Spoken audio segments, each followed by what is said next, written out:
మార్చుకున్న ప్రేమ నీదే యేసయ్యా. ఈ లోకమంతానే నువ్వే దాకినా లేదయ్యా ఎక్కడ ఆనందం. నీ సన్నిధిలో ఒక్క క్షణం గడిపినా నా హృదయం పొంగెను. ఈ లోకమంతానే నువ్వే దాకినా లేదయ్యా ఎక్కడ ఆనందం. నీ సన్నిధిలో ఒక్క క్షణం గడిపినా నా హృదయం పొంగెను. నా హృదయం పొంగెను. నీలోనే ఆనందం నా దేవా, నీలోనే నాకు జీవం. నీలోనే ఆనందం నా దేవా, నీలోనే నాకు జీవం. నిన్న నేడు నిరంతరం మారని దేవా.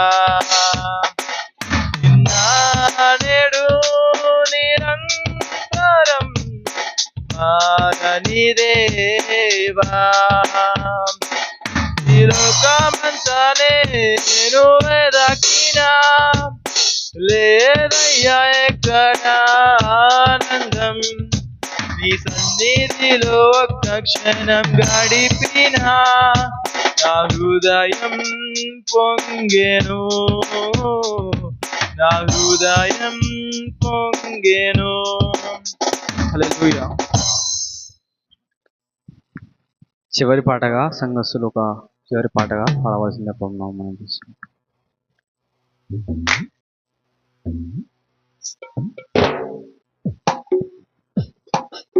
నీవు మాత్రమే నేనమ్మానయ్యా, నీవు మాత్రమే నా ధైర్యం యేసయ్యా. నీవు మాత్రమే నేనమ్మానయ్యా, నీవు మాత్రమే నా ధైర్యం యేసయ్యా. నీ బాహుబలమే నడిపించును, నా స్థితులన్నిటినీ సరిచేయును. నీ బాహుబలమే నడిపించును, నా స్థితులన్నిటినీ సరిచేయును. కృప చూపువాడవయ్యా నీ పిల్లలకు, కృప చూపువాడవయ్యా, కృప చూపువాడవయ్యా నీ పిల్లలకు, కృప చూపువాడవయ్యా.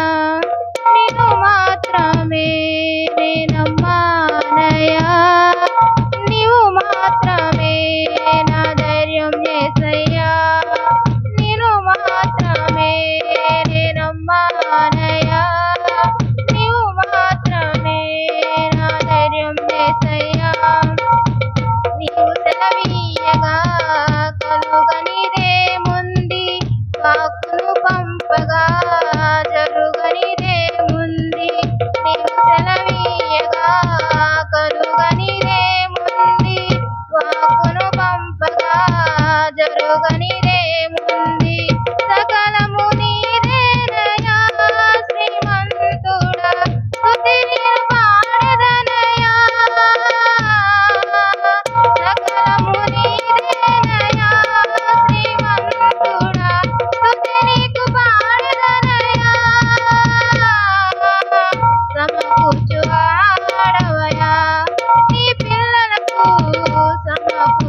శక్తితో నింపగా ఓడించు వాడెవడు సాయము నీదేనయా సహాయకుడా నీలో దాగిననయా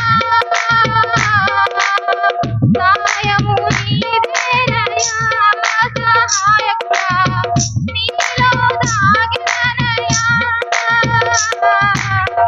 బలమిచ్చు వాడవయా నీ పిల్లలకు బలమిచ్చు వాడవయా బలమిచ్చు వాడవయా నీ పిల్లలకు బలమిచ్చు వాడవయా నిన్ను మాత్రమే నమ్మానయా నీవు మాత్రమే నా ధైర్యం యేసయ్యా నీ బాహుబలమే నడిపించును నా స్థితులన్నిటినీ సరిచేయును నీ బాహుబలమే నడిపించును నా స్థితులన్నిటినీ సరిచేయును కృప చూపువాడవయా నీ పిల్లలకు కృప చూపువాడవయా కృప చూపువాడవయా నీ పిల్లలకు కృప చూపువాడవయా హల్లెలూయా.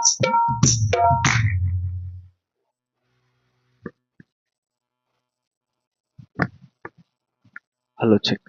చక్కని పాటలు వినిపించిన సంఘస్థులందరికీ నా హృదయపూర్వక వందనాలండి. ఈ సమయంలో మా సహోదరుడు అభిషేక్ మా మధ్యలో ఉన్నాడు. ఆయన వచ్చి ఆయన రక్షణ సాక్ష్యాన్ని పంచుకోవాల్సిందిగా ప్రభునామమున చేస్తున్నాం.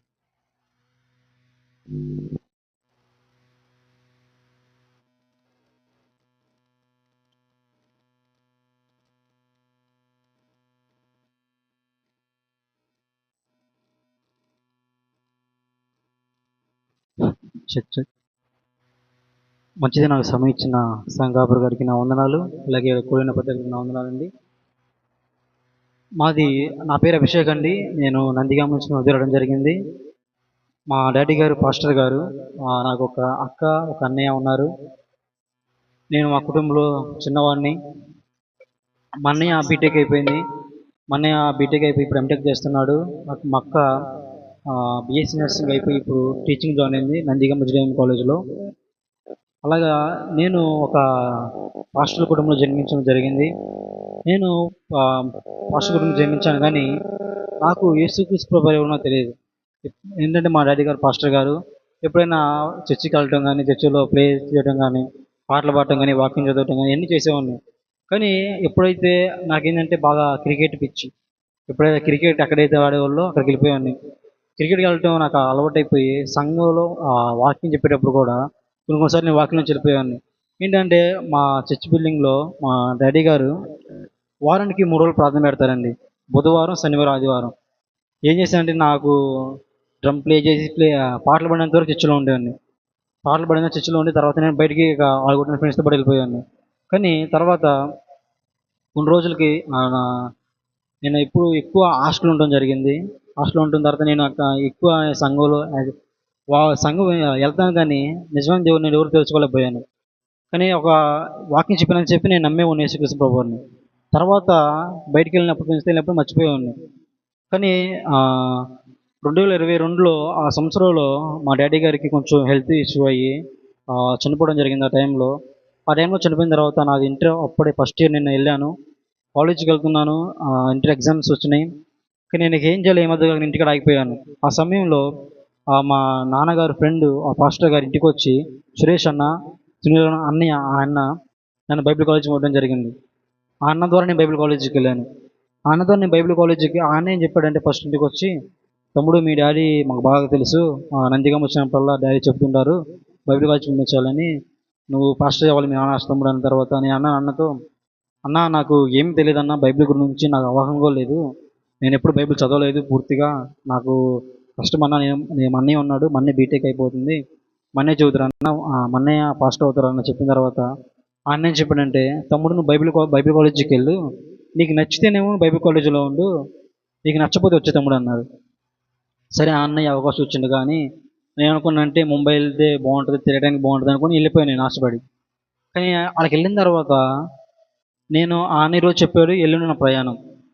నేనేం సిద్ధపడు నా ఆటోమేటిక్గా అటు వెళ్ళిపోయాను. నేను ఇంకా వెళ్ళిపోవడం అక్కడికి వెళ్ళిన దాకా ప్రసాద్ అన్న నన్ను కలిసి ఆ అన్న సువార్త అంటే అడిగిండు. సువార్త అంటే ఏం తమ్ముడు అడిగిండు. నాకు ఏం అర్థం కాలేదు. నేను చెప్పాను అన్నకి, అన్న నాకేం తెలియదు అన్న బైబిల్ గురించి, నేను నేర్చుకోవడానికి బైబిల్ కాలేజీకి వచ్చాను. ఆ తర్వాత ఆయన సువార్త గురించి ఎక్స్ప్లెయిన్ జరిగింది. అక్కడ యేసుక్రీస్తు ప్రభుని నేను అంగీకరించాను 2023లో.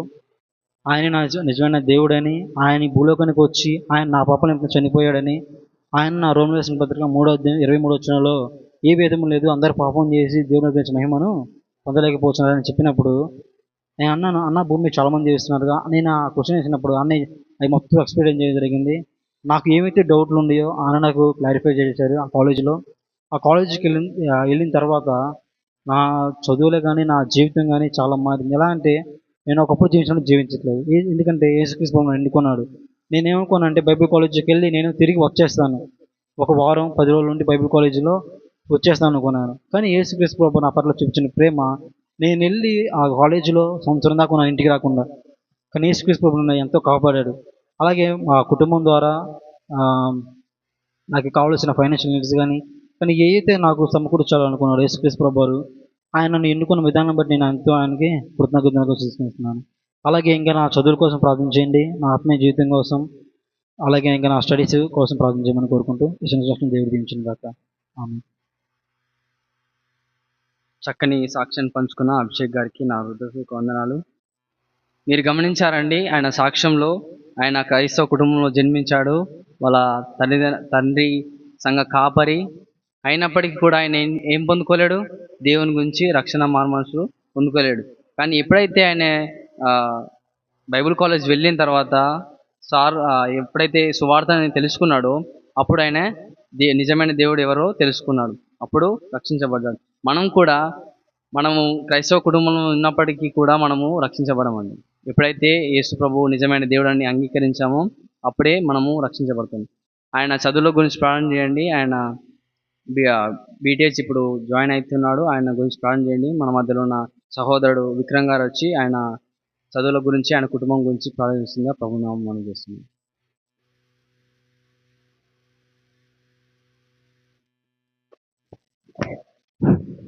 మహాపరిశుద్ధ ఘనమైన శేషమైన మనం తండ్రి, ఇంతవరకు బ్రదర్స్ అభిషేక్ గురించి ప్రార్థిస్తున్నాం తండ్రి.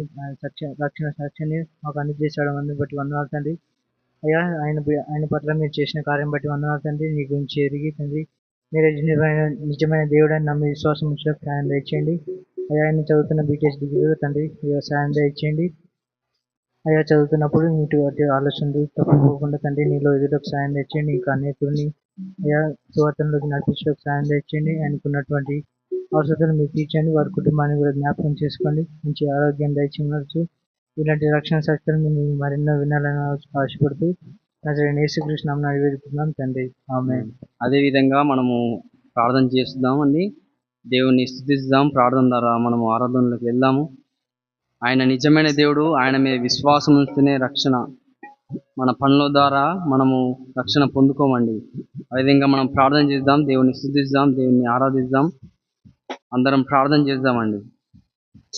మన రక్షణ గురించి, మన కుటుంబంలో ఎవరైతే రక్షణ లేకుండా ఉన్నారో వారి గురించి మనం ప్రార్థన చేద్దాం. మనము నిజంగా రక్షించబడ్డామా? మనం నిజంగా యేసుక్రీస్తుని వెంబడిస్తున్నామా? మనలో మనము ఆలోచించుకున్నాం. కన్నీరంతా తుడచును, కను పాపవలె కాపాడున్. కన్నీరంతా తుడచును, కను పాపవలె కాపాడున్. ఆరు మేఘము వాలె కష్టములు వచ్చినను కనికారించి నిన్ను కాపాడును. ఆరు మేఘము వాలె కష్టములు కనికారించి నిన్ను కాపాడును. రమ్మానుచున్నాడు నేను ప్రభు యేసు, వాచాతు తన కారాను చాపి రమ్మానుచున్నాడు. వాచాటు తన కారాలు రమ్మానుచున్నాడు. ప్రార్థిస్తామండి. సంఘంలో నుంచి ఒక ఇద్దరు దేవుని స్థుతించవలసిందిగా ప్రభు నామములో మనం చేస్తున్నాం.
పరిశుద్ధుడా, గొప్ప దేవాని ఘనమైన శ్రేష్టమైన ఉన్నతమైన నామానికి వందనాలు, స్తోత్రాలు ప్రభా. మరోసారి ఈ సాయంకాల సమయంలో ప్రభా సంఘంగా అయితే ఈ విధంగా కూడుకొని ప్రభా అయితే నీ సువార్త ఏమిటకు ప్రభా మాకు ఇచ్చిన భాగ్యం బట్టి వందనాలు ప్రభా. అవును ప్రభా, అయితే మీరు మా కొరకు అయితే నీ కలవరిశిలో చనిపోయారు, తిరిగి లేచారు ప్రభా. నీకు ఎన్నో వందనాలు ప్రభా. నీ ప్రేమను మా పైన చూపించడానికి ఎన్నో వందనాలు ప్రభా. అయితే మీరే సాయం దయచేయండి, కృపను దయచేయండి. ముఖ్యంగా ఈ గ్రామం బట్టి ప్రార్థిస్తున్నాం ప్రభా. సాయం దయచేయండి, విశ్వాసం దయచేయండి, గ్రహించగల మనసును దయచేయమవుతున్నాం ప్రభా. మీరే నిజమైన దేవుడిని అంగీకరించడానికి సాయం దయచేస్తున్నాం. అయితే నీ కొద్ది స్తుత్యార్థన యేసుక్రీస్తునామములో వేడుకున్నాను తండ్రి, ఆమేన్. ఈ సమయంలో పాస్టర్ ప్రసాద్ గారు మా మధ్యలో ఉన్నారు. ఆయన మా బైబిల్ కాలేజ్లో ఎండి డిగ్రీ చదువుకొని మా బైబిల్ కాలేజ్లో 2 సంవత్సరాలు టీచింగ్ చేసి ఇప్పుడు సంఘం సమ్మన్ మినిస్ట్రీ నడిపిస్తున్నాడు. ఆయనని ప్రేమపూర్వకంగా మనము ఆహ్వానిద్దాం.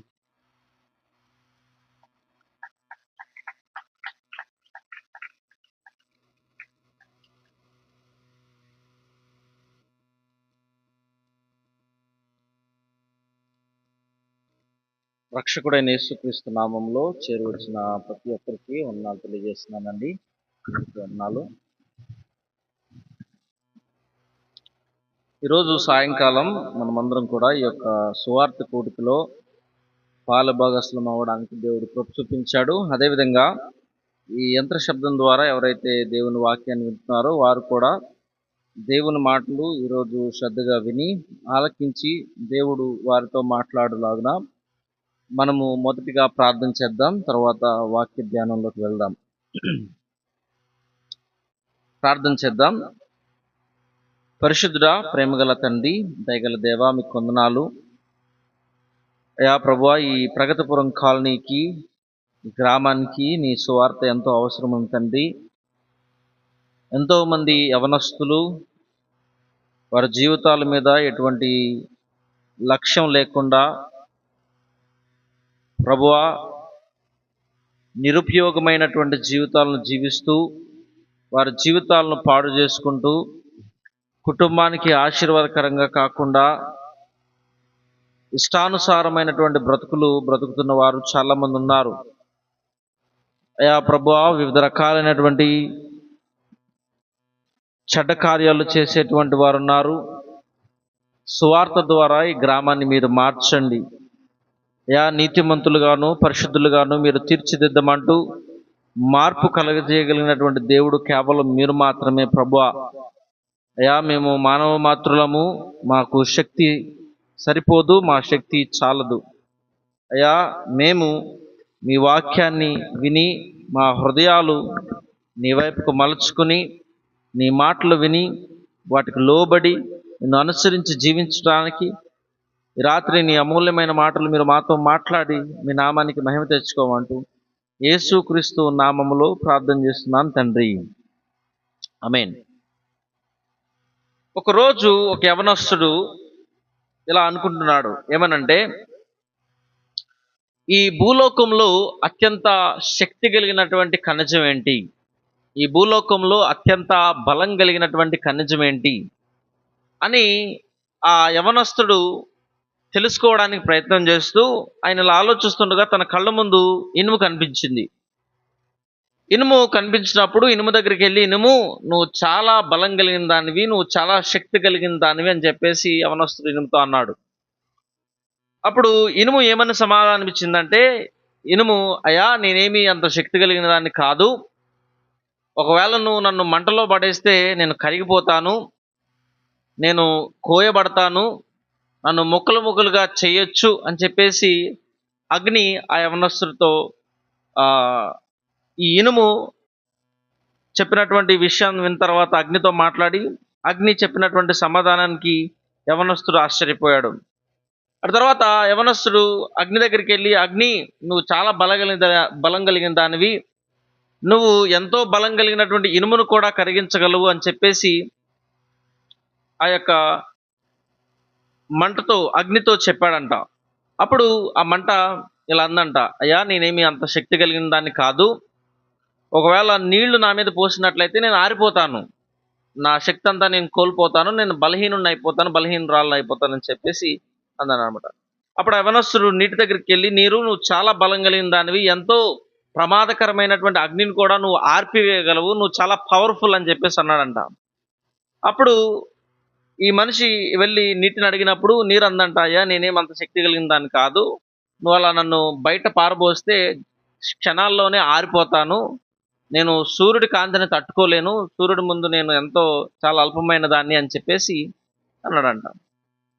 అప్పుడు ఈ మనిషి యవనస్తుడు సూర్యుడి దగ్గరికి వెళ్ళి, సూర్యుడా నువ్వు చాలా బలం కలిగిన వాడివి, నువ్వు చాలా శక్తి కలిగిన వాడివి, ఎంతో బలం కలిగినటువంటి నీరుని కూడా నువ్వు క్షణాల్లో ఆర్పేయగలవు అని చెప్పేసి అన్నప్పుడు ఈ యవనస్తుడు చెప్పినటువంటి మాట విన్న సూర్యుడు ఇలా చెప్పిందంట, ఏమనంటే, నేను చాలా బలం కలిగిన దాన్నే, కానీ ఒకవేళ మేఘాలు నన్ను ఆఫ్ చేస్తే నా శక్తి అంతా నేను కోల్పోతాను, నన్ను ఈ మేఘాలు ఆఫ్ చేయగలవు అని చెప్పేసి ఆ యొక్క మేఘము యవనస్తుడితో చెప్పింది. సూర్యుడు యవనస్తుడితో చెప్పాడు. అప్పుడు సూర్యుడు దగ్గర ఈ మాటలు విన్నటువంటి యవనస్తుడు మేఘాల దగ్గరికి వెళ్ళి, మేఘాలు నువ్వు చాలా బలం కలిగిన దానివి, ఈవెన్ సూర్యుడి యొక్క కాంతిని నువ్వు ఆఫ్ చేయగలవు, నీ దగ్గర చాలా శక్తి ఉంది, చాలా బలం ఉందని చెప్పేసి అన్నప్పుడు యవనస్తుడితో ఈ మేఘాలు అంటున్నాయంట, ఏమనంటే, అవునయ్యా నువ్వు చెప్పింది నిజమే, నేను సూర్యుని ఆఫ్ చేయగలను, కానీ అదిగో చూస్తున్నావు అక్కడ ఒక కొండ ఉందో చూసావా, ఆ కొండను నేను కదిలించలేను, ఆ కొండను నేను కదిలించలేను. యవనస్తుడు ఆ కొండ దగ్గరికి వెళ్ళి, కొండ నువ్వు చాలా బలం కలిగిన దానివి, ఈవెన్ మేఘాలు వచ్చి నిన్ను కదిలించడానికి ప్రయత్నం చేశాను, నువ్వు కదలలేవు, చాలా స్థిరమైన దానివి అని చెప్పి అన్నప్పుడు ఆ యొక్క కొండ ఇలా అంటుందంట యవనస్తుడితో, ఏమనంటే, అయ్యా నేనేమి అంత బలం కలిగిన దాన్ని కాదు, ఒకవేళ ఎవరైనా ఒకరు సుత్తి పట్టుకుని చానబట్టుకుని నా దగ్గరకు వచ్చి నన్ను పగలగొడితే నేను పగిలిపోతాను, నేను విరిగిపోతాను, ముక్కలు ముక్కలు అయిపోతాను. మనిషి నన్ను పెకలించగలడు, మనిషి నన్ను మాయం చేయగలడు అని చెప్పేసి అన్నాడంట. అప్పుడు ఈ యవనస్తుడు మనిషి దగ్గరికి వెళ్ళి, అయ్యా మానవుడా, నువ్వు చాలా గొప్పవాడివి, ఎంతో గొప్ప కొండను కూడా నువ్వు ముక్కలు ముక్కలు చేయగలవు అని చెప్పేసి అన్నాడంట. అప్పుడు ఆ మనిషి అంటున్నాడంట, అయ్యా నేను శక్తి కలిగిన వాడినే, నువ్వు అన్నట్లు మేఘాలని నేను కొండని పిండి చేయగలను, నా దగ్గర శక్తి ఉంది, బలం ఉంది. కానీ నా మీద అత్యంత శక్తి కలిగింది ఒకటి ఉంది, అదేంటంటే మరణం. నేనంత బలం గలవాడినైనా, నా దగ్గర ఎంత శక్తి ఉన్నా సరే మరణం నన్ను ఒకానొక రోజున తీసేసుకుంటుంది అని చెప్పేసి అన్నప్పుడు ఆ యవనస్తుడు మరణం దగ్గరికి వెళ్ళి, మరణమా, నువ్వు చాలా గొప్పదానివి, నువ్వు చాలా బలం కలిగిన దానివి, ఎంతో గొప్ప కొండను కూడా పగలగొట్టేటువంటి మనిషిని నువ్వు చంపగలవు, నీ దగ్గర ఆ శక్తి ఉంది అని చెప్పేసి అన్నప్పుడు మరణం యవనస్తుడితో నవ్వుకుంటూ అందనమాట. ఏమనంటే, అయ్యా నువ్వు చెప్పింది వాస్తవమే, నేను రాజులను తీసుకున్నాను, నేను రైతులను తీసుకున్నాను, నేను చిన్నవారిని తీసుకున్నాను, పెద్దవారిని తీసుకున్నాను, నేను అందమైన వారిని తీసుకున్నాను, అందవికారంగా ఉన్న వారిని తీసుకున్నాను, చాలా మందిని తీసుకున్నాను నా జీవితంలో. కానీ ఒకానొక రోజున ఒక సంఘటన జరిగిందయ్యా. ఏంటా సంఘటన అంటే, ఒక వ్యక్తిని అందరూ చాలా ఆనందంగా, చాలా సంతోషంగా పొగుడుతూ యెరూషలేం వీధుల్లో హోసన్నా హోసన్నా హోసన్నా అని ఊరేగించారు. అతను చూసి నేను అనుకున్నాను, ఓహో ఇలా ఊరేగుతున్నాడు కదా, ఈయన కూడా నేను వశం చేసుకోవాలి అని చెప్పేసి అనుకున్నాను. ఆ మనిషి వీళ్ళందరూ కూడా సిలువ వేసి ఆయన్ని సిలువలో చాలా దారుణంగా హింసించి క్రూరంగా ఆయన్ని సిలువ మరణానికి అప్పచెప్పిన తర్వాత ఆయన 3 గంటలకు చనిపోయాడు, మరణించాడు. నేను అనుకున్నాను, ఈ వ్యక్తిని కూడా నేను సంపాదించాను, ఈ వ్యక్తిని కూడా నేను పొందుకున్నానని చెప్పేసి మరణం ఆ 3 రోజులు చాలా సంతోషించిందంట. నేను సాధించాను, నేను గెలుచుకున్నానని. కానీ 3వ రోజున ఏం జరిగిందో తెలియదు. ఉదయాన్నే ఆ సమాధిని పగలగొట్టుకుని మరణాన్ని ఛేదించి మరణం వేసినటువంటి సంఖ్యలను తెంపి ఆ మనిషి బయటకు వచ్చాడు. ఆ మనిషి మరణాన్ని గెలిచాడు, ఆ మనిషి మరణాన్ని సాధించాడు అన్నప్పుడు ఆ యవనస్తుడు అడిగాడంట మరణంతో, ఎవరా మనిషి, ఆయన పేరేంటి అని చెప్పేసి అన్నప్పుడు ఆ యొక్క మరణం యేసు ఈ యొక్క యవనస్తుడితో అంటుంది అనమాట. ఏమనంటే, అదెవరో కాదు, యేసుక్రీస్తు ప్రభువు. ఏమండి, కేవలము యేసుక్రీస్తు ప్రభువారు మాత్రమే చరిత్రలో మరణం మీద పట్టు సాధించినటువంటి వ్యక్తి. రైట్, మీరు చదివినట్లయితే కొరింథీయులకు రాసిన పత్రిక 15వ అధ్యాయంలో, ఓ మరణమా నీ ముల్లెక్కడా, ఓ మరణమా నీ విజయం ఎక్కడా అని మరణం మీద అధికారం సాధించినటువంటి వ్యక్తి యేసుక్రీస్తు ప్రభువారు. అయితే ఈరోజు రాత్రి మనమందరం కూడా గుర్తుపెట్టుకోవాల్సినటువంటి సంగతి ఏంటంటే, మరణం అందరికీ సంప్రాప్తిస్తుంది. నువ్వు వద్దన్నా, నువ్వు కాదన్నా, అది నీ దగ్గరికి ఒకానొక రోజు వచ్చి నిన్ను పలకరించిద్ది. నువ్వు దాన్ని అంగీకరించాలి. రైట్, ఎవరైనా సరే, ఏమంటే వాళ్ళు ఎంత గొప్ప వాళ్ళైనా, ఎంత జ్ఞానవంతులైనా, ఎంత డబ్బు ఉన్నా, ఎంత ఆస్తున్నా సరే, ఒకవేళ మరణం నిన్ను పిలిస్తే నేను రాను అని చెప్పడానికి వీల్లేదు. ఏమండి,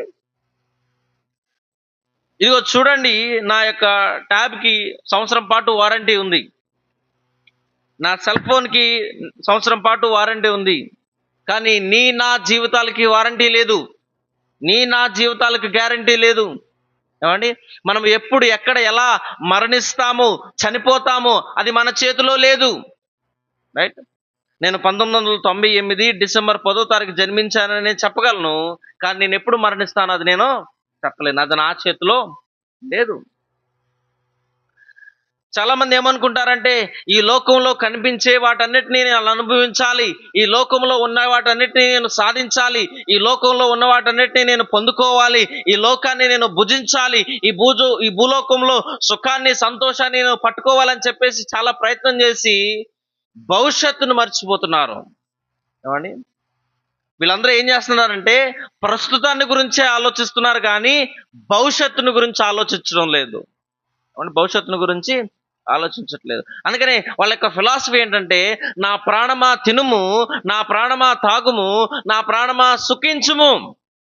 ఏమండి, కానీ ఒక మాట చెప్తున్నాను చూడండి, ఇక్కడ కూర్చున్నటువంటి మనమందరమే కానీ, ఈ యంత్ర శబ్దం ద్వారా నా మాటలు వింటున్నటువంటి వారే కానీ, ఒకానొక రోజున మనమందరం కూడా మరణాన్ని చవి చూడవలసినటువంటి అవసరత ఉంది. ఏమండి?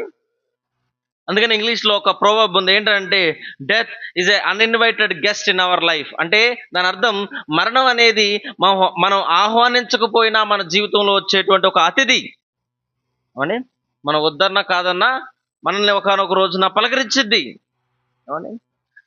కొంతమంది ఇలా అనుకున్నారు, నేను మరణం మీద విజయం సాధించాలి, నేను ఎక్కువ కాలం బ్రతకాలి, నేను ఎక్కువ కాలం జీవించాలని అనుకున్నారు. ఒక వ్యక్తిని మీకు చెప్తాను, మైకేల్ జాక్సన్ అనేటువంటి ఒక వ్యక్తి, ఆయన ఒక పాటలు పాడతాడు. ఆయన ఏమనుకున్నాడంటే, ఇదిగో నేను ఈ లోకంలో 150 సంవత్సరాలు బ్రతకాలి. ఏమంటే ఆ మనిషి యొక్క ప్రణాళిక ఏంటంటే, నేను 150 సంవత్సరాలు ఈ భూలోకంలో జీవించాలి అని అనుకున్నాడు. అయితే ఆయన తినే ఆహారం పరీక్షించబడుతుంది, ఆయన చాలా సెక్యూర్డ్ ప్రొటెక్టెడ్ ప్లేస్లో ఉంటున్నాడు. ఏమండి? ఆయన అనుకున్నాడు కదా, ఇంత భద్రత కలిగినటువంటి నేను మరణించడం అనేది అసాధ్యం, నా ఆహారం చాలా బాగుంది, నా పర్యవేక్షకులు నన్ను చూస్తూ ఉన్నారు, నా పర్యావరణం బాగుంది, కాబట్టి నాకు ఎటువంటి హాని కలుగుదు అని చెప్పేసి ఆయన అనుకున్నాడు. కానీ ఏం జరిగిందో తెలుసా? ఏమండి? ఆయన 150 సంవత్సరాలు బ్రతకాలి అనుకున్నటువంటి ఆశ 50 సంవత్సరాలకే ఆగిపోయింది. ఏమండి? ఒకవేళ నువ్వు నేను అలా అనుకోవచ్చు, ఏంటనంటే నేను ఎక్కువ కాలం జీవించగలను, నేను ఎక్కువ కాలం బ్రతకగలను, ఈ భూలోకంలో ఉన్న ప్రతిదీ కూడా నేను సొంతం చేసుకుని ఎక్కువ కాలం జీవిస్తాను అని బహుశా నువ్వు అనుకుంటున్నావేమో. ఒకసారి నా మాటలు వినండి. ఏమండి? మనం కూడా ఒకానొక రోజున మరణాన్ని చవి చూడాలి. ఏమండి? అయితే ఈ రోజున నేను మిమ్మల్ని మరణం గురించి భయపెట్టడానికి ఇక్కడ లేను. ఏమండి? మిమ్మల్ని అందరినీ కూడా మరణంతో భయం చేయాలి, మీరు చచ్చిపోతారు, మీరు మరణిస్తారని మరణం గురించి నేను భయపెట్టడానికి నేను ఇక్కడ లేను. నేను ఈరోజు మీతో చెప్పాలనుకున్నటువంటి ఉద్దేశం ఏంటంటే, ఈవెన్ ఆ మరణాన్ని గెలిచినటువంటి ఒక దేవుడు ఉన్నాడు. ఆయన దగ్గరకు నువ్వు వస్తే ఆయన నీకు మరణాన్ని గెలిచేటువంటి అవకాశం ఇస్తాడు. నువ్వు మరణించినను జీవించే అవకాశం ఆయన దగ్గర దొరుకుతుందని ఆ ప్రభు వారి గురించి, ఆ దేవుడి గురించి చెప్పడానికి నేను ఇక్కడ నిలబడ్డాను ఈరోజు. ఏమండి? కొలసీలకు రాసిన పత్రిక 2వ అధ్యాయము, కొలసీలకు రాసిన పత్రిక 2వ అధ్యాయము 13వ వచనం నుంచి 15వ వచనం వరకు మనమందరం చదువుకుందాం. కొలసీలకు రాసిన పత్రిక 2వ అధ్యాయము 13వ వచనం నుంచి 15వ వచనం వరకు మనమందరం కలిపి చదువుకుందాం. అందరం కలిపి చదువుకుందామండి. 13వ వచనం నుంచి, మరియు అపరాధముల వలనను, అందరం కలిపి చదువుకుందాం, శరీరమందును సున్నతి పొందక యుండుట వలనను మీరు మృతులై ఉండగా, దేవుడు వ్రాతపూర్వకమైన ఆజ్ఞల వలన మన మీద రుణముగాను మనకు విరోధముగా నుండిన పత్రమును మేకులతో సిలువకు కొట్టి, దాని మీద చేవ్రాతను తుడిచివేసి, మనకు అడ్డము లేకుండా దానిని ఎత్తివేసి, మన అపరాధములన్నిటినీ క్షమించి, ఆయనతో కూడా మిమ్మును జీవింపజేసెను. ఆయన ప్రధానులను అధికారులను నిరాయాదులుగాను చేసి, శిలువ చేత జయోత్సవముతో వారిని పట్టి తెచ్చి బాహాటముగా వేడుకకు కనపరచను. దేవుడు తన పరిశుద్ధ వాక్యం మన ఇంట్లో దీవించునుగాక. ఆమేన్. ప్రభువైన యేసుక్రీస్తు వారు ఎంత గొప్పవారు అనేది తెలియజేయడానికి అపోస్తలుడైన పౌలు ఈ కొలసీ సంఘానికి పత్రికను రాశాడు. నా వైపు చూడండి. కొలసీ సంఘంలో జరుగుతున్నటువంటి పరిస్థితి ఏంటంటే, ఇక్కడ మనుషులు సింక్రిటిసిజంతో బాధపడుతున్నారు. అంటే దాని అర్థం ఏంటంటే మిక్స్చర్ ఆఫ్ బిలీఫ్స్. అంటే వీళ్ళు వివిధ రకాలైనటువంటి ఇహలోకపరమైనటువంటి ఆచారాలను, సాంప్రదాయాలను కలిగి ఉన్నారు. వీళ్ళ దృష్టిలో ప్రతిదీ కూడా దేవుడే, వీళ్ళ దృష్టిలో ప్రతిదీ కూడాను దైవమే. వాళ్ళు ప్రతి దానికి కూడా భయపడతారనమాట. ఏమండి? ఈ సృష్టిలో ఉన్నటువంటి వాటికి భయపడతారే కానీ ఈ సృష్టిని సృష్టించినటువంటి సృష్టికర్తకు వీళ్ళు భయపడడం లేదు. వీళ్ళ ఆలోచన ఏంటంటే ఇహలోకపరమైనటువంటి వాటికి భయపడుతూ, ఇహలోకపరమైనటువంటి విషయాలకు వీళ్ళు దడుస్తూ ఉన్నారు.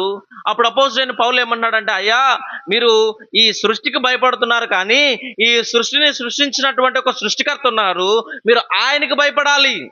ఆయనే సమస్తాన్ని సృష్టించాడు, ఆయన ద్వారానే సమస్తము నిర్మించబడిందని చెప్పేసి కొలస్సీ సంఘానికి పౌలు గారు పత్రిక రాశారు. ఈ మాట చదువుతారా? 1వ అధ్యాయము 15వ వచనం నుంచి 17వ వచనం వరకు. కొలస్సీలకు రాసిన పత్రిక 1వ అధ్యాయము 15వ వచనం నుంచి చదవండి. ఆయన అదృశ్య దేవుని స్వరూపి అయి సర్వ సృష్టికి ఆది సంభూతుడనై ఉన్నాడు. ఎలయనగా ఆకాశమందున్నవియు భూమి అందున్నవియు దృశ్యమైనవి గాని అవి అదృశ్యమైనవి గాని అవి సింహాసనములైనను ప్రభుత్వములైనను ప్రధానులైనను అధికారములైనను సర్వమును ఆయన యందు సృజించబడెను. సర్వమును ఆయన ద్వారాను ఆయన్ను బట్టి సృజించబడెను. ఆయన అన్నిటికంటే ముందుగా ఉన్నవాడు. ఆయనే సమస్తమునకు ఆధారభూతుడు. దేవునికి స్తోత్రం. హల్లెలూయా. ఏమండి, యేసుక్రీస్తు ప్రభువారు సర్వాన్ని సృష్టించినటువంటి దేవుడు. ఆయన సర్వానికి అధికారి అయి ఉన్నాడు. ఆయన ఆది సంభూతుడై ఉన్నాడు. అంటే ఆయన లేకుండా ఏది కలుగలేదు. ఆయనే సమస్తాన్ని తయారు చేసినటువంటి దేవుడు. అయితే మనిషి ఏం చేస్తున్నాడంటే ఆయనకు భయపడకుండా ఆయన తయారు చేసినటువంటి ఈ సృష్టికి భయపడుతున్నాడు. ఈ మానవ రూపంలో, పద్ధతిలో, విధానంలో తయారు చేయబడినటువంటి ఆచారాలకు, సాంప్రదాయాలకు భయపడుతున్నాడు. అయితే పౌలు గారు ఏమంటున్నారంటే మీరు ఈ లోకంలో ఉన్న వాటిని వేటికి భయపడాల్సిన అవసరం లేదు. ఎందుకంటే వీటన్నిటిని సృష్టించింది నేను. ఇవి నా చేత తయారు చేయబడినవి. ఇవి నేను ఆజ్ఞాపిస్తే కలిగినవి. ఆయన వెలుగు కలమంటే వెలుగు కలిగింది. ఆయన చీకటి కలగమంటే చీకటి కలిగింది. ఆయన భూమి కలగమంటే భూమి కలిగింది. ఆయన ఆకాశం కలిగమంటే ఆకాశం కలిగింది. ఆయన నక్షత్రములను, ఆయన జలరాశులను, ఆయన జీవరాశులను, ఆయన ప్రతిదీ కూడా తయారు చేసినటువంటి దేవుడు. కాబట్టి ఆయనకి సమస్త అధికారము, ఆయన సమస్తమును చేసినటువంటి దేవుడు. ఆయన చెప్పినటువంటి మాట ప్రతిదీ కూడా వింటుంది. కాబట్టి మీరు దేనికి భయపడాల్సిన అవసరం లేదు. ఎందుకంటే ఆయన గొప్పవాడు, ఈ సృష్టి గొప్పది కాదు. ఆయన గొప్పవాడు. అయితే ఆయన గొప్పతనం ఎంత గొప్పదంటే ఈ సృష్టిలో అత్యంత ప్రాముఖ్యమైనటువంటి మానవులమైన మన కోసము మన యొక్క జీవితం అంతరించిపోకూడదని, మన యొక్క జీవితం ముగిసిపోకూడదని, మన జీవితం ఆగిపోకూడదని ఆయన ఏం చేశాడంటే మనం మరణించకుండా ఉండాలి. మనం మరణించిన తర్వాత కూడా మనకు ఒక జీవితం ఉంది.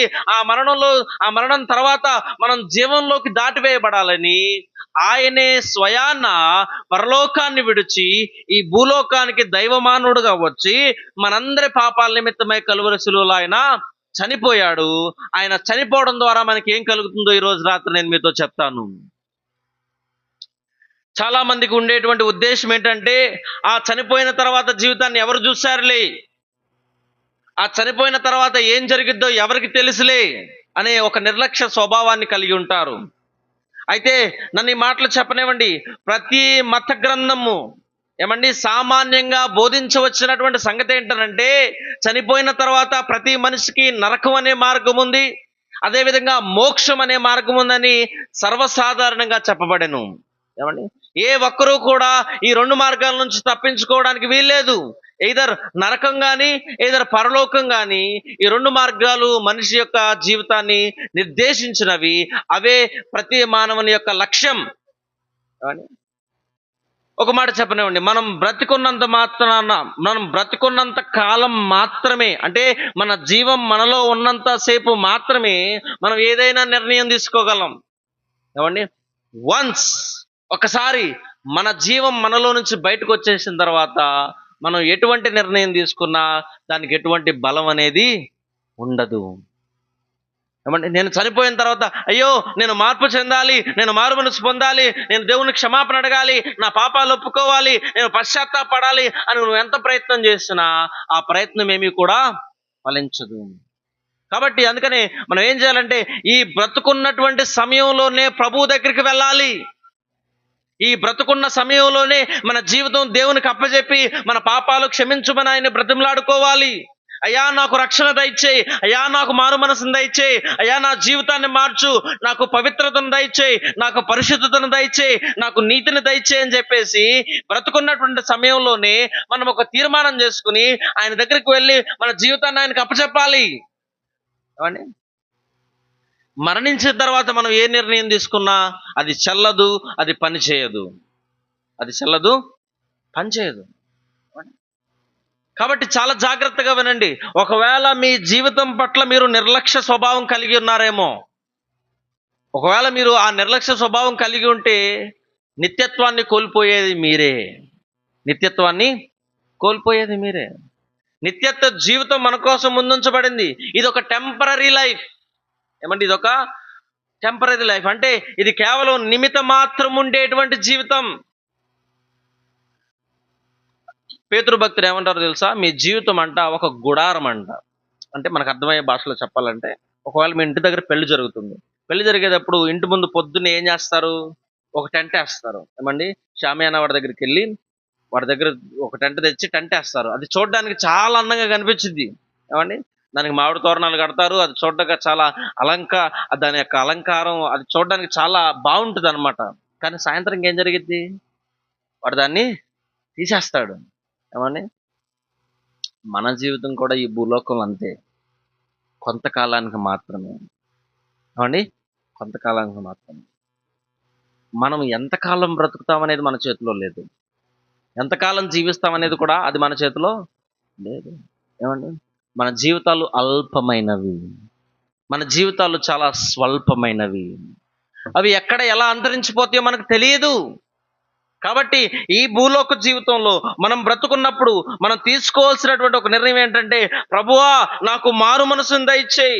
నేను మరణించిన తర్వాత నీ రాజ్యంలో నీ బిడ్డగా జీవించాలి. ఆ నరకయాతన పండ్లు కొరుకుంటాయి, అదేవిధంగా అక్కడ పురుగులు ఉంటాయి, అదేవిధంగా అక్కడ మనకు చావు అనేది రాదు, అక్కడ మనకు నరకయాతన ఉంటుంది, అక్కడ మనకి అగ్ని ఆరదు, పురుగు చావదు అని చెప్పేసి బైబిల్ చాలా స్పష్టంగా చెప్తుంది. దాని నుంచి తప్పించుకోవడానికి, దాని నుంచి మనకి పరలోక రాజ్యానికి తీసుకెళ్ళడానికి ప్రభువైన యేసుక్రీస్తు వారు వచ్చారు మన కోసం. ఆయన మన దగ్గర నుంచి ఏం కోరుకోవడం లేదు. మీరు మోక్షాన్ని పొందుకోవడానికి, పాపాలు క్షమించబడడానికి, మీ అపరాధాలు క్షమించబడడానికి మీరు ఏదన్నా చేయండి అని దేవుడు ఏం చెప్పట్లేదు. ఆయన ఏం చెప్తున్నాడు తెలుసా? మీరు ఏం చేయాల్సిన పని లేదు. మీ రక్షణ నిమిత్తమై నేను ఏం చేయాలో దాన్ని ఆల్రెడీ కల్వరి శిలువలో ఆయన చేశాడు. ఆయన ఏం చేశాడంటే మనందరి పాపాల నిమిత్తమై మన పాపాలన్నింటినీ ఆయన మీద వేసుకుని ఆయన కలువరి శిలువను భరించాడు. ఆయన కలువరి శిలువను ఓర్చుకున్నాడు. ఆయన కలువరి శిలువను సహించి ఆయన మన కోసము తన ప్రాణమును కలువరి శిలువలో అప్పచెప్పాడు. దేవునికి స్తోత్రం. ఏమని? ఆయన మన కోసము తన ప్రాణాన్ని కలువరి శిలువలో అప్పచెప్పాడు. మరణాన్ని తప్పించుకోగలిగినటువంటి మానవుడు ఈ భూలోకంలో ఎవ్వరూ లేరు. ఎవరు ఉన్నారండి? అవును, చాలా ఫేమస్ పర్సనాలిటీ ఎస్పి బాలసుబ్రహ్మణ్యం గారు. ఆయన చాలా మంచి పాటలు పాడి ఎంతో మందికి ఒక గొప్ప ఆదర్శంగా ఉండి చాలా మందికి సహాయం కూడా చేశాడు. అయితే ఆయన కోవిడ్ టైంలో ఫస్ట్ వేవ్లో చెన్నై హాస్పిటల్లో జాయిన్ అయినప్పుడు ఆయన చనిపోయిన తర్వాత హాస్పిటల్ బిల్ 4 కోట్లు వచ్చిందంట. ఎంతండి? 4 కోట్లు. అయితే వాళ్ళు చాలా ప్రయత్నం చేశారు ఆయన కాపాడడానికి, కానీ ఆ ప్రయత్నాలన్నీ ఫలించినాయా అంటే దాని అర్థం ఏంటంటే మరణాన్ని ఆపగలిగినటువంటి నరుడు ఎవరు కూడాను లేరు. మీరు ఎంత డబ్బు ఖర్చు పెట్టి ప్రయత్నం చేసి బ్రతికించాలని చూసినా సరే మరణాన్ని మనం ఆపలేము. ఏమండి, అది తథ్యం, అది జరగవలసిందే. మనం ఎన్ననుకున్నా, మనం ఏమనుకున్నా సరే అది జరగవలసిందే. కాబట్టి మనం చాలా జాగ్రత్తగా చూడాలి. మనము నిర్లక్ష్య స్వభావం కలిగి ఉండడానికి వీల్లేదు. రైట్? ప్రభువైన యేసుక్రీస్తు వారు ఏం చేశారో నేను మీకు చెప్తాను. రండి, 13వ వచనం నుంచి మనం చదువుదాము నెమ్మదిగా. మరియు అపరాధముల వలన శరీరమందు సున్నతి పొందకయుండుట వలనను మీరు మృతులై ఉండగా దేవుడు వ్రాతపూర్వకమైన ఆజ్ఞలు మన మీద రుణముగాను మనకు విరోధముగా నుండిన పత్రమును మేకులతో సిలువకు కొట్టి, ఆయన ఏం చేశాడంట? మన పాపాలన్నిటినీ కూడాను, మనం చేసినటువంటి స్వభావ సిద్ధమైనటువంటి క్రియల రూపంలో చేసినటువంటి పాపాలన్నిటినీ కూడాను ఆయన ఏం చేశాడంట? సిలువకులో ఆయన మేకులతో దాన్ని కొట్టివేశాడంట. సిలువ మేకులకు ఆయన మన పాపాలన్నిటినీ కొట్టాడు. ఈ ప్రక్రియను గురించి మనం ఆలోచన చేద్దాం. మానవులమైనటువంటి మనమందరం కూడా జన్మతః పాపులమై ఉన్నాము, కర్మతః పాపులమై ఉన్నాను. ఒకసారి ఈ మాట చదవండి. 51వ కీర్తన 5వ చరణం. 51వ కీర్తన 5వ చరణం. నేను పాపములో పుట్టినవాడను, పాపములోనే నా తల్లి నన్ను గర్భమును ధరించను. దావీదు భక్తుడు ఏం చెప్తున్నాడంటే, అయ్యా నేను ఈ భూలోకంలోకి అడుగు పెట్టడం కన్నా ముందే నా తల్లి గర్భంలో నేను ఉన్నప్పుడే నాలో పాపపు స్వభావం అనేది ఇమిడి ఉన్నది, నాలో మంచి అనేది ఏదీ లేదు. ప్రసంగి గ్రంథము 7వ అధ్యాయము 20వ వచనం చదవండి. ప్రసంగి గ్రంథము 7వ అధ్యాయము 20వ వచనం.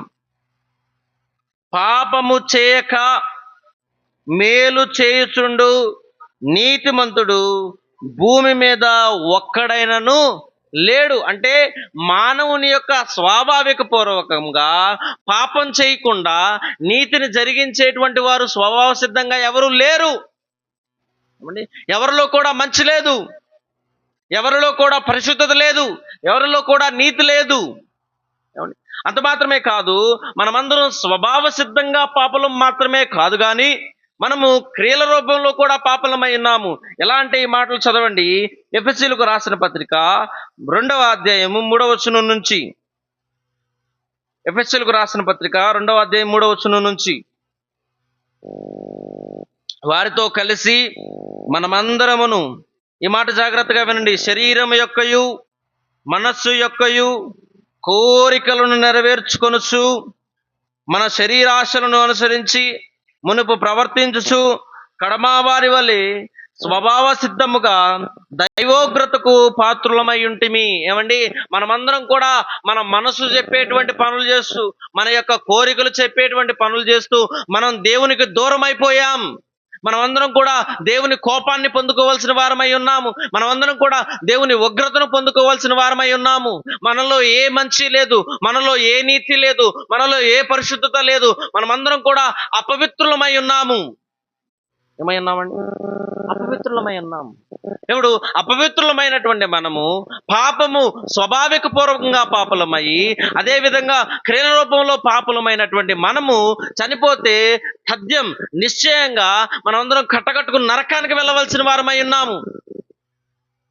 అయితే ప్రభు వారికి స్తోత్రాలు, మనల్ని రక్షించడానికి, మనల్ని ఆ పాపపు స్థితిలో వదిలిపెట్టకుండా, ఆ పాపపు స్థితిలో విడిచిపెట్టకుండా ఆయన ఏం చేశాడంటే, ఆయన కలువరి శిలువలో మన పాపాలన్నింటినీ క్షమించడానికి, మన పాపాలన్నిటికీ ప్రాయశ్చిత్తం కలుగజేయడానికి, మన పాపాలన్నిటికీ విమోచన దయచేయడానికి ఆయనే స్వయాన ఈ భూలోకానికి వచ్చి ఎవరూ చేయలేనటువంటి యాగాన్ని, ఎవరూ చేయలేనటువంటి యజ్ఞాన్ని ఆయన మన కోసం చేశాడు.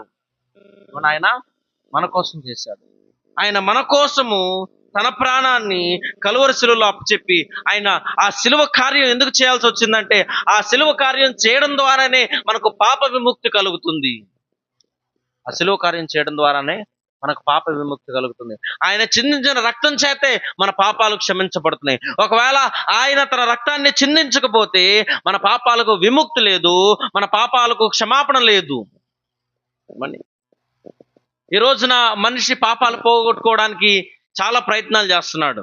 ఏమండి, అన్నదానం చేయడం అని, వస్త్రదానం చేయడం అని, ఏమండి బట్టలు పంచి పెట్టడం అని, లేకపోతే ఎక్కడెక్కడికో వెళ్ళి ఏదేదో చేయడం ద్వారా నా పాపాలన్నీ పోతే దేవుడు నన్ను క్షమిస్తాడు, దేవుడు నాకు మేలు చేస్తాడు, దేవుడు నాకు మంచి చేస్తాడని చెప్పేసి చాలామంది అనుకుంటున్నారు. ఏమని, ఈ మంచి పనులు చేయడం ద్వారా మన పాపాలు క్షమించబడవు. ఒక ఆయన ఇలా అంటున్నాడు, ఇదిగో నేను క్రిస్మస్ రోజున 35 కేకులు నేను ఐప్రాజగూడెం గ్రామంలో పంచిపెడితే నా పాపాలని దేవుడు క్షమిస్తాడు అని ఆయన అనుకుంటున్నాడు. ఏమండి, పండుగ రోజున కేకులు పంచిపెట్టినంత మాత్రాన నీ పాపాలు క్షమించబడతాయి అనుకోవడం మూర్ఖత్వం, అది అవివేకం. ఏమండి, ఒకవేళ కేకులకే దేవుడు మనల్ని క్షమించేటట్లయితే, ఏమండి మన జీవితాలు ఇంకా మనం చూసినట్లయితే దేవుడు మన పాపాలను ఏ విధంగా క్షమించగలడు? ఏమండి, ఇప్పుడు మన ట్రాన్సాక్షన్ అంటే మన జీవితం ఎలా తయారైద్ది అంటే, ఇదిగో నేను పాపం చేస్తాను, పాపం చేసిన తర్వాత మంచి పని చేస్తాను, ఇదిగో ఇక్కడ నేను అన్యాయంగా 1,00,000 రూపాయలు మోసం చేస్తాను, ఈ 10,000 రూపాయలు నేను పేదవారికి ఖర్చు పెడతానని చెప్పేసి అందరూ ఏం చేస్తారు, ఆ ప్యాటర్న్ ఫాలో అవుతారనమాట. ఏమండి, నేను వారిని మోసం చేస్తాను, వీళ్ళకి మంచి పని చేస్తాను, వీళ్ళకి మోసం చేస్తాను, వీళ్ళకి మంచి పని చేస్తానని మంచి పనుల ద్వారా రక్షణ సంపాదించుకోగలిగినటువంటి వాళ్ళు చాలా మంది ప్రయత్నం చేశారు కానీ ఆ ప్రయత్నాలన్నీ కూడా విఫలమైనాయి. ఈవెన్ మనం కూడా అంతేనండి. మనం ఎన్ని ప్రయత్నాలు చేసినా ఆ ప్రయత్నాలు ఏవి కూడాను ఫలించవు. మంచి పనుల ద్వారా మనకు రక్షణ రాదు. ఈ మాట నేను చెప్పట్లేదు. ఎఫెసీయులకు రాసిన పత్రిక 2వ అధ్యాయము 8వ వచనం మనం చూసినట్లయితే, మీరు విశ్వాసము ద్వారా కృపచేతనే రక్షించబడి ఉన్నారు, ఇది మీ వలన కలిగినది కాదు, దేవుని వరమే, ఇది క్రియల వలన కలిగినది కాదు కనుక ఎవడును అతిశయపడా వీలు లేదు. దాని అర్థం ఏంటంటే క్రియల ద్వారా మనం రక్షణను సంపాదించుకోలేం. క్రియల ద్వారా రక్షణను మనం సంపాదించుకోలేం. ప్రభువైన యేసుక్రీస్తు వారు ఆయన మన పాపాల నిమిత్తమై తన రక్తాన్ని చిందించి ఆయన మేకులతో సిలువకు మన పాపాలన్నింటినీ కొట్టివేశాడు. ఇక మన పాపాల నిమిత్తం మనం ఏం చేయాల్సిన పని లేదు. మీరు యజ్ఞాలు చేయాల్సిన పని లేదు, మీరు యాగాలు చేయాల్సినటువంటి పని లేదు, మీరు కానుకలు అర్పించాల్సిన అవసరం లేదు, మీరు అర్పణలు చెల్లించాల్సిన అవసరం లేదు. మీరు ఏం చేయకుండా యేసుక్రీస్తు ప్రభువారు ఉచితంగా మన అపరాధాలన్నింటినీ ఆయన క్షమిస్తున్నాడు. దేవునికి స్తోత్రం. ఏమండి, ఉచితంగా ఆయన మన పాపాలన్నీ క్షమిస్తున్నాడు. అంతమాత్రం తర్వాత చదివినట్లయితే, దాని చేవ్రాతను తుడిసివేసి, ఆయన చేవ్రాతను తుడిసివేసి. రోమా ప్రభుత్వంలో ఎవరైనా ఒక ఇల్లు జప్తు చేస్తున్నప్పుడు వాళ్ళు ఏం చేస్తారంటే, ఇంటికి ఆ తాళం వేసి ఆ తాళంకి ఒక తెల్లగుడ్డ చుట్టి దాని మీద ఒక సీల్ వేస్తారు, రెడ్ కలర్ స్టాంప్ వేస్తారు అనమాట. స్టాంప్ వేసి దాని పక్కన ఒక లెటర్ రాస్తారు. అసలు ఈ ఇల్లు ఎందుకు జప్తు చేయబడింది, కారణం ఏంటంటే so and so so and so so and so అని చెప్పేసి వాళ్ళ కారణాలు రాస్తారు. అయితే యేసుక్రీస్తు ప్రభువారు ఏం చేశారు తెలుసా? మనం పాపలంగా ముద్రించబడి ఉండి, పాపపు స్వభావాన్ని కలిగి ఉండి, పాపపు క్రియలు కలిగి ఉంటే ఆయన ఆ పాపంలోంచి మనల్ని తీసివేయడానికి, ఆ పాపంలోంచి మనల్ని బయటికి నడిపించడానికి ఆయన ఏం చేశాడంటే ఆ సీలును ఆయన తీసేసి ఆ పత్రిక ఏదైతే ఉందో మన మీద స్థాపించబడిన, మన మీద మోపబడిన నేరాలు, మన అపరాధాలు ఏవైతే ఉన్నాయో వాటన్నిటిని ఆయన ఏం చేశాడంటే తుడిచివేశాడంట. ఏం చేశాడంటే ఆయన తుడిచివేశాడు. ఒకసారి నా మాటలు వినండి. మన పాపాలు పోగొట్టుకోవడానికి మనం ఏం చేయాల్సిన పని లేదు. మన పాపాలు పోగొట్టుకోవడానికి ప్రభువైన యేసుక్రీస్తు వారు సిలువలో రక్తాన్ని ఆయన చిందించాడు. అందుకని అదే మాట మనం తర్వాత చదువుదాం. ఏమేమంటే, మనకు అడ్డము లేకుండా దానిని ఎత్తివేసి మన అపరాధములన్నిటినీ క్షమించాడు. దేవునికి స్తోత్రం. ఏమంటే, మన అపరాధములన్నిటిని ఆయన క్షమించాడు. ఆయన ఉచితంగా క్షమిస్తున్నాడు. మన దగ్గర నుంచి ఏం కోరుకోవడం లేదు, మన దగ్గర నుంచి ఏం ఆశించడం లేదు. ఇదిగో నువ్వు ఇది చేస్తే నీ పాపాలు క్షమించబడతాయి, లేకపోతే నువ్వు ఇక్కడికి వెళ్తే నీ పాపాలు క్షమించబడతాయి, లేకపోతే నువ్వు ఇది జరిగిస్తే నీ పాపాలు క్షమించబడతాయి అని ఆయన ఏం చెప్పడం లేదు. ఉచితంగా ఆయన సిలువలో కార్చిన రక్తం చేత పాపాలన్నీ కూడాను పోతున్నాయి, పాపాలన్నీ కూడా క్షమించబడుతున్నాయి. ఇవ్వండి, ఎంత మంచి దేవుడు అండి. అక్కడితో ఆగలేదు. కేవలం మన ఈ భూలోకపరమైనటువంటి పాపాలను క్షమించడమే కాదంట. ఏం జరిగింది తర్వాత మనం చదివినట్లయితే, ఆయనతో కూడా మిమ్మును జీవింపజేసను. అంటే దాని అర్థం ఇహలోకపరమైనటువంటి అపరాధములు క్షమించడం మాత్రమే కాదు, కానీ ఈ లోకాన్ని విడిచిన తర్వాత కూడా పరముకు చేర్చేటువంటి ఒక గొప్ప అవకాశం యేసుక్రీస్తు ప్రభు ద్వారా నీకు లభిస్తుంది. ఏమని, మనం ఎటువంటి ఖర్చు పెట్టకుండా, ఎటువంటి వ్యయం చేయకుండా ఆయన మనకు ఉచితంగా పాపాలు క్షమించి, ఆయన మనకు రక్షణ అనుగ్రహించి, ఆయన మనకు నిత్య జీవితాన్ని అనుగ్రహిస్తున్నాడు. ఆయనతో కూడా మిమ్మల్ని జీవింపజేశాను.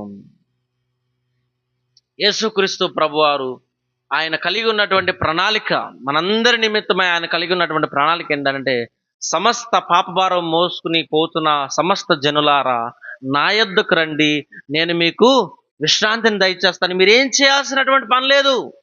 మీరు నా మీద విశ్వాసం ఉంచండి, నా మీద నమ్మకం ఉంచండి. నేను మీ జీవితంలో ఏదైతే కార్యం చేయాలో దాన్ని నేను మీకు చేస్తాను. ఒకసారి ఈ మాట చదువుతారు. యోహాను సువార్త 3వ అధ్యాయం 16వ వచనం. యోహాను సువార్త 3వ అధ్యాయం 16వ వచనం.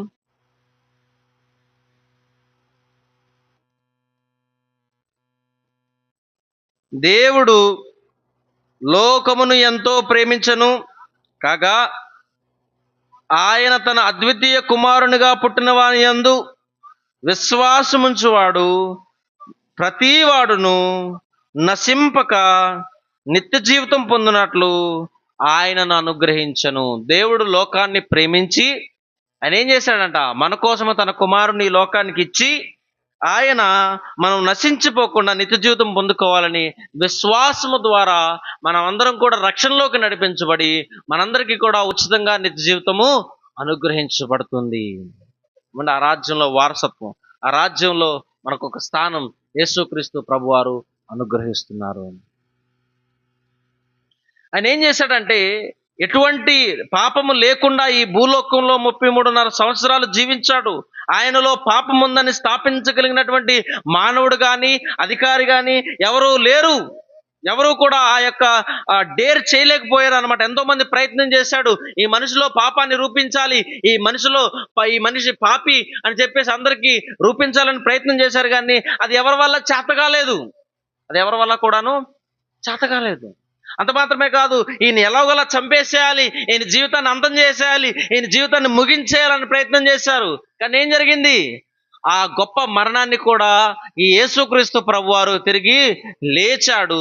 అంత మాత్రమే కాదు, ఆయన లేచిన తర్వాత ఎవరైతే విశ్వాసం ఉంచుతారో వారు కూడా తిరుగు లెగుస్తారనే గొప్ప నిరీక్షణను ఆయన మనకు అనుగ్రహించాడు. ఆయన గొప్ప నిరీక్షణను మనకు అనుగ్రహించాడు. ఆయన చేసినటువంటి గొప్ప యాగం ఏంటని నేను మీకు చెప్తాను రండి. తర్వాత ఆయన ప్రధానులను అధికారులను నిరాయాదులుగా చేసెను. అంటే ఆయన మీద ఏ ఆయుధము కూడా వర్ధిల్ల లేకుండా పోయింది, ఏ ఆయుధం కూడా వర్ధిల్లలేదు. ఆయన శిలువ చేత జయోత్సవముతో వారిని పట్టి తెచ్చి బాహాటముగా వేడుకకు కనపరచెను. ఒకసారి నా వైపు చూడండి. రోమా పట్టణంలో లేకపోతే రోమా పరిపాలనలో సామ్రాజ్యంలో ఎవరైనా రాజుగారు గెలిచినప్పుడు వాళ్ళు ఏం చేస్తారంటే ఒక రథాన్ని పిలిపించి ఆ రథం మీద ఓడిపోయిన రాజును కూర్చోబెడతారు, ఆ రథం మీద మంత్రులను కూర్చోబెడతారు, ఓడిపోయిన మంత్రుల్ని, ఓడిపోయినటువంటి సైనికుల్ని దాని మీద కూర్చోబెట్టి వాళ్ళందరికీ కూడా బట్టలు లేకుండా వారిని దాని మీద కూర్చోబెట్టి వెనకాల ఈ గెలిచినటువంటి రాజు ఎంపైర్ ఎవరైతే ఉంటాడో ఆయన చొక్కా తీసేసి ఖడ్గాలు పట్టుకుని అందరికీ గట్టిగా అరుచుకుంటూ చెప్తాడనమాట, ఇదిగో చూడండి నేను సాధించాను, ఇదిగో చూడండి నేను గెలిచాను అని అందరికీ గర్వంగా వీధుల్లో చెప్తాడంట. అదేవిధంగా యేసుక్రీస్తు ప్రభువారు ఆయన ఒక పక్క పాపాన్ని పట్టుకుని ఒక పక్క మరణాన్ని పట్టుకుని, ఇదిగో చూడండి నేను మీరు చేయలేనటువంటి పని నేను చేశాను, నేను తిరిగి లేచాను, నాకు సమస్తము సాధ్యము, నేనే సృష్టికర్తను అని చెప్పేసి ఆయన పాపం మీద పట్టు సాధించాడు. ఆయన మరణం మీద పట్టు సాధించి ఆయన బాహాటముగా వేడుక చేసి ఇదిగో నేను గెలిచాను అని ఆయన గట్టిగా చెప్పగలిగాడు. ఈ భూలోకంలో పాపాన్ని గెలిచినటువంటి వారు కానీ మరణాన్ని గెలిచినటువంటి వారు కానీ ఎవరూ లేరు, కేవలం యేసుక్రీస్తు ప్రభువారు మాత్రమే. ఆయన తప్పనించి ఎవరు కూడా పాపాన్ని మరణాన్ని గెలిచినటువంటి దాఖలాలు మనకి ఎక్కడ కూడాను లేవు. ఇప్పుడు మనందరికీ కూడాను ఆయన ప్రేమించి ఆయన ఏం చేశాడంటే ఆయన మీద విశ్వాసం ఉంచువాడు ఎవరైతే ఉన్నారో వాళ్ళందరూ కూడా పాపాన్ని జయించగలుగుతారు, వారందరూ కూడా మరణాన్ని జయించగలుగుతారని చెప్పేసి ఒక గొప్ప నిరీక్షణను మనందరికీ కూడా ఆయన అనుగ్రహించాడు. దేవునికి స్తోత్రం. కాబట్టి మనం మరణానికి భయపడాల్సిన అవసరం లేదు. అందుకనే నేను చెప్తున్నాను కదా, ఏమిటంటే రక్షించబడని వారికి మరణం అంటే భయం, కానీ రక్షించబడినటువంటి మనకి మరణం అంటే భయం లేదు. మరణించిన తర్వాత మన అసలైన జీవితం ప్రారంభమవుతుంది. మనందరం కూడా నిత్య రాజ్యంలో, మనమందరం కూడా ఆ రాజుగారితో పాటు ఆ రాజ్యంలో ఆ రాజుతో పాటు మనందరం నిరంతరము యుగయుగంలో తరతరములో కలకాలము ఆయనతో పాటు ఉండేటువంటి గొప్ప ధన్యత భాగ్యం మనందరికీ ఆయన ఉచితంగా అనుగ్రహిస్తున్నాడు. ఈ లోకాన్ని మనం ముగించేయాలి ఒక రోజున. మనం అవునన్నా కాదన్నా ఈ లోకాన్ని, ఈ లోక యాత్రను, ఈ ప్రయాణాన్ని మనం ఒక రోజున ఫుల్ స్టాప్ పెట్టాలి. ఆ నిజ జీవితాన్ని మనం ఒకరొక రోజున ప్రారంభించాలి. ఆ నిజ జీవితాన్ని మనం ఒకరొక రోజున ప్రారంభించాలి. కాబట్టి ఈ రాత్రికాల సమయంలో ఇక్కడ కూర్చున్నటువంటి మీరే కానీ, యంత్ర శబ్దం ద్వారా నా మాటలు వింటున్నటువంటి వారే కానీ ఒకసారి ఆలోచించండి. ఈ ప్రశ్న నేను మిమ్మల్ని అడుగుతున్నాను. ఒకవేళ ఈ రోజు రాత్రి నిద్రిస్తే నీ ఆత్మ ఎక్కడికి వెళ్తుంది? ఈ రాత్రికాల సమయంలో నువ్వు కళ్ళు మూస్తే నువ్వు ఎక్కడికి వెళ్తావు? పరలోకానికి వెళ్తావా, నరకానికి వెళ్తావా? ఒకవేళ నువ్వు యేసుక్రీస్తు ప్రభువారి మీద విశ్వాసం ఉంచకపోతే నువ్వు మరణిస్తే నరకానికే వెళ్తావు. బహుశా నువ్వు మంచి పనులు చేసి ఉండొచ్చు, బహుశా నువ్వు గొప్ప పనులు చేసి ఉండొచ్చు, బహుశా నువ్వు ఎన్నెన్నో త్యాగాలు ఎన్నెన్నో యాగాలు చేసి ఉండొచ్చు, కానీ ఇవేవి కూడా నిన్ను పరలోక రాజ్యానికి తీసుకువెళ్ళవు. ఇవేవి కూడా నిన్ను పరలోక రాజ్యానికి తీసుకెళ్ళవు. ఒకవేళ యేసుక్రీస్తు ప్రభువారి మీద విశ్వాసం ఉంచినట్లయితే ఆయన నీకు ఉచితంగా పరలోక రాజ్యాన్ని అనుగ్రహిస్తున్నాడు. కాబట్టి ప్రియమైన దేవుని సంగమా, దేవుని గ్రామమా, యేసుక్రీస్తు ప్రభువారు మనందరినీ ప్రేమిస్తున్నటువంటి దేవుడు. ఆయన మనందరికీ ప్రభువు. ఆయన మనందరినీ కూడా పాపం నుంచి విమోచించి మనకు పశ్చాత్తాపాన్ని దయచేయడానికి, మన పాపాలన్నింటినీ క్షమించడానికి, మనందరినీ కూడా పరలోక రాజ్య వారసులుగా చేయడానికి ఆయన ఈ లోకానికి వచ్చాడు. ఆయన 33 సంవత్సరాలు జీవించాడు, మరణించాడు, సమాధి చేయబడిన తర్వాత ఆయన తిరిగి లేచాడు. ఆయన ఇప్పుడు అందరినీ ఆహ్వానిస్తున్నాడు, రండి. ఎవరైతే నా దగ్గరికి వస్తారో వారందరికీ కూడా ఎటువంటి భేదం, ఎటువంటి తేడా, ఎటువంటి తారతమ్యం లేకుండా అందరికీ ఆయన పరలోక రాజ్యంలో వారసత్వాన్ని అనుగ్రహిస్తున్నాడు. మనం విశ్వసిస్తే ఆయన మనకు ఆ నిత్యరాజ్యాన్ని అనుగ్రహిస్తాడు. ఒకసారి కళ్ళు మూసుకోండి.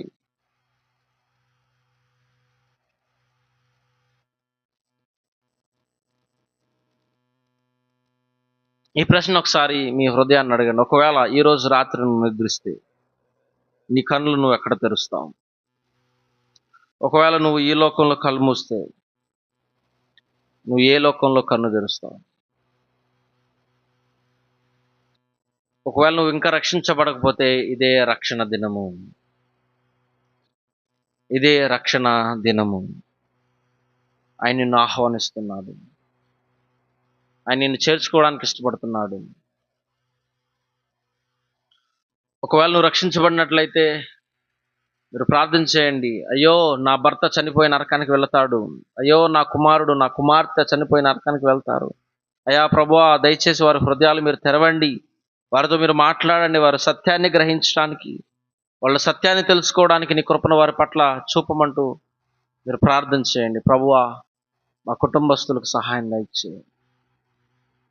ఈ గ్రామాన్ని మార్చుతండి. ఎంతోమంది యవనస్తులు వారి జీవితాలను పాడు చేసుకుంటున్నారు. వారందరూ కూడా మీ వైపు తిరగడానికి, వారందరూ కూడా మారు మనసు పొందడానికి, అంతటా అందరూ రక్షణ పొందుకోవడానికి సహాయాన్ని దయచేయమని ప్రార్థన చేయండి.